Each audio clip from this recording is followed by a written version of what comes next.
Une exposition au Tripostal de Lille jusqu'au 14 mai prochain, l'étoile de James Cochrane, un jeune peintre australien qui réussit le mariage étonnant du graffiti et de la composition classique. Alain Méry, Paul-Albert Druon.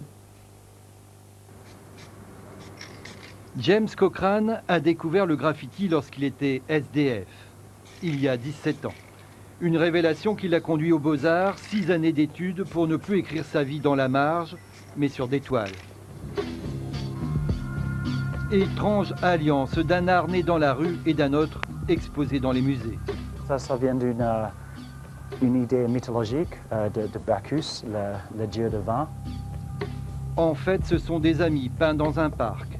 Il y a aussi ce jeune qui ressemble à un moine, cet autre qui se prend pour Saint François d'Assise, même la boîte de nuit se métamorphose.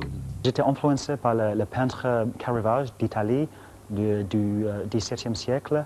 Il a fait un tableau qui s'appelait Saint François en extase. Et moi, j'ai voulu faire la même composition, mais dans un contexte contemporain. Car nous sommes bien à Adélaïde, ville australienne d'1 million d'habitants, avec ses aborigènes mendiants des temps modernes que James Cochrane transforme en icône. L'artiste, c'est quelqu'un qui s'investit dans la vie de la cité. C'est quelqu'un qui doit, enfin à mon sens, à notre sens au niveau de l'assaut, c'est quelqu'un qui doit oui, s'engager et montrer que l'art a une force. C'est pas juste une chose impersonnelle, c'est une force d'échange, c'est une force de partage. L'association Lumière du Nord présente 26 œuvres de James Cochrane, comme ses dernières toiles peintes uniquement à la bombe, 10 ans de peinture urbaine, sociale, par un artiste au regard toujours acéré.